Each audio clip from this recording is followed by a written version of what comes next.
القاعدين الله نغوړي چې دوی لاړ شي دا وجه ده یعنې که د دوی اراده وې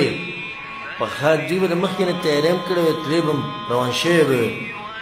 بنیادي مسله د منافقت او د ګناهونو د لاسه الله نه پرېږدي ولکن کره الله انبعاثهم فثبتهم وقيل اقعدوا مع القاعدين الله پاتې کړي دوی د پاتې کېدونکو سره نو د ګناهونو انسان لرې کوي د الله د بندګۍ نه یو ورور زما خواله به راشي او ما ته دا ووایي چې زه ګناهونو ستړی کلی یم ته ما ته څه طریقه وښایه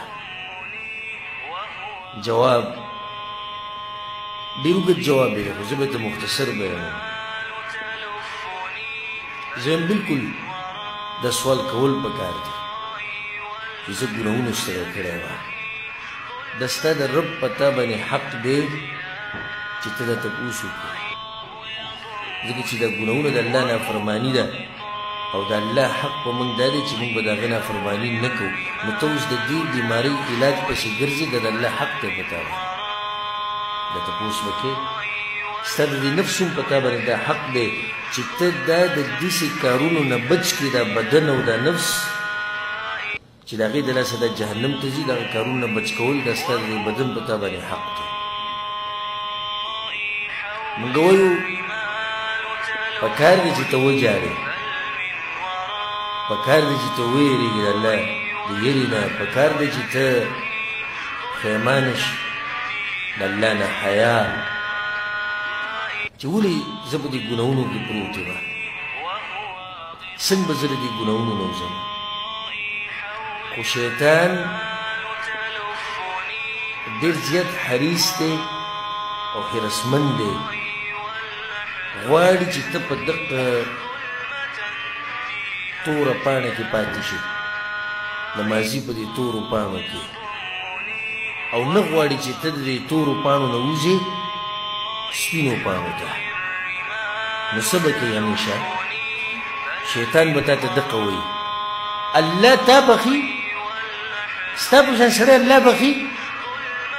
40 کاله تا ګناهونه کړي نن ته توبه وباسې 20 کاله تا ګناهونه کړي ته نن راځي چې زه توبه وباسم ګناهونو ستړی کړی یم تا د اوسه پورې حرام خوړلي نن ته وایې زه توبه وباسم تا د اوسه پورې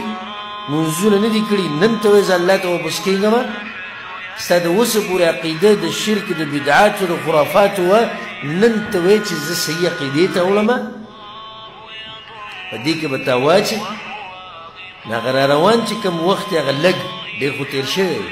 چې کوم تېر شوی ده خو یقیني دی که تا چې د ژوند کومه حصه تېره کړې ده نو دا یقیني ده راتلونکې څه ده شکي ده او لږه ده شکي ده او لږه ده ځکه چې شکي شی لږي دا یقیني تا تېر کړی ده او ډېر دې تېر کړی شیطان تا ته دقه را مخې ته کوي چې تا خو تېر شوي چې کومې ورځې تېرې کړي دا خو دې په ګناهونو کې تورې کړي نن ته وایې چې زه دغه ورځې په الله باندې معاف کوم هغه دروازه تا ته بنده کړي د الله د رحمت نه به ستا تمه څه شي هغه به ختمه شي نو ته به واپس څادر په خپل اوږه باندې واچې او روان به شي چې هسې خو هم د دې سوال جواب د دې علماو سره نشته چې زه ګناهونو ستړی کړی یم زه څه وکړم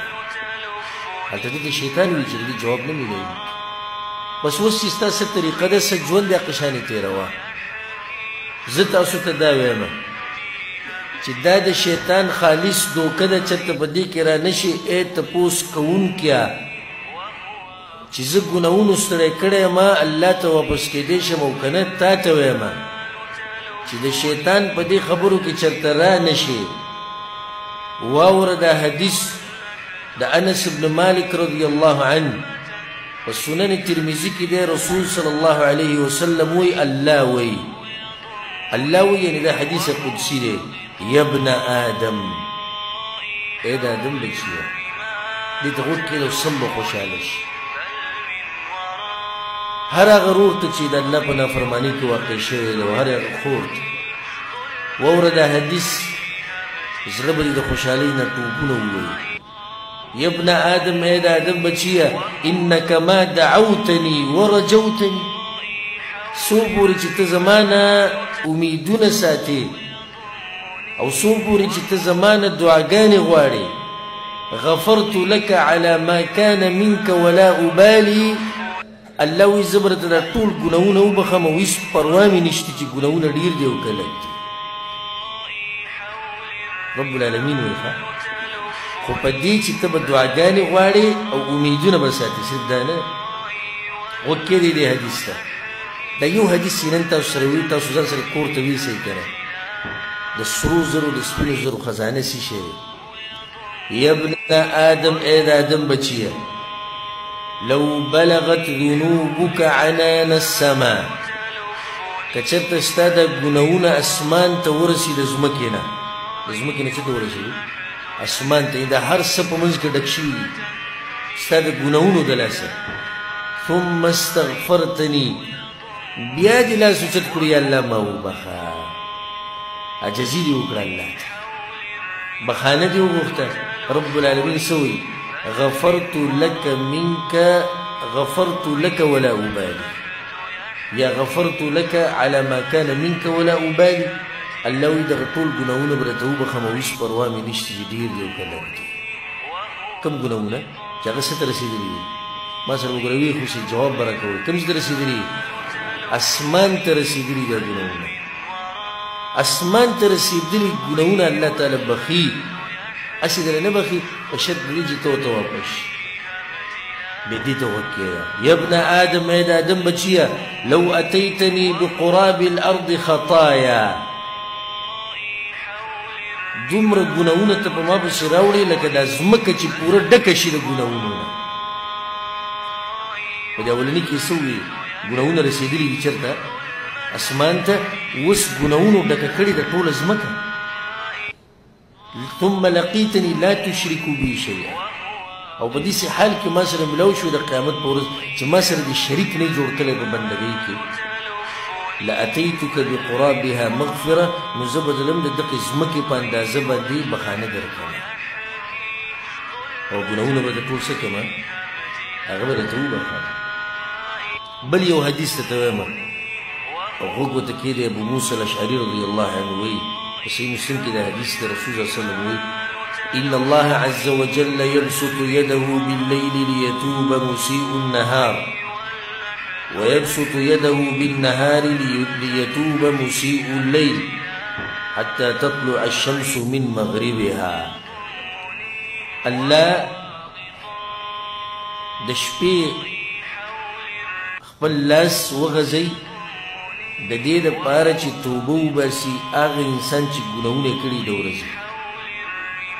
او دغه شان د ورځې د دې دپاره چې توبه وباسي هغه انسان چې ګناهونه یې کړي د شپې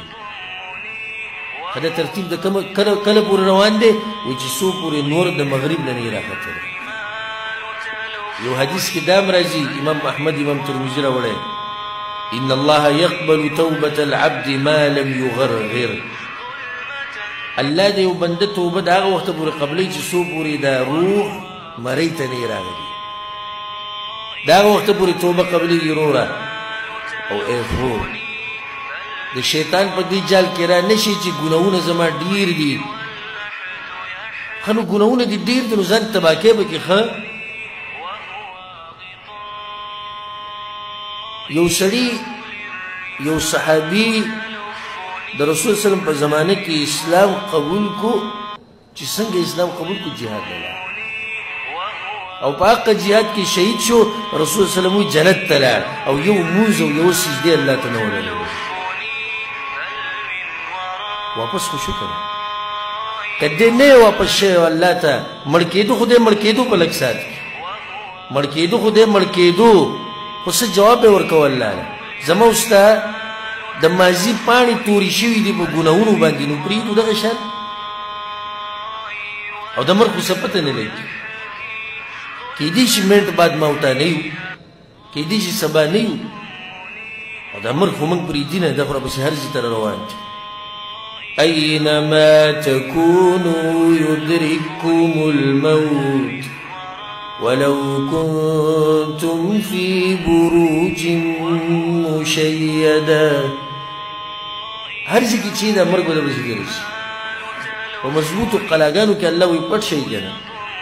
بیا هم د دې مرګ نه نه شئ پټېدی نو چې موږ د مرګ نه نه شو پټېدی او د مرګ نیټه راته نه ده معلومه نو دې څه نه موږ سبا او بل سبا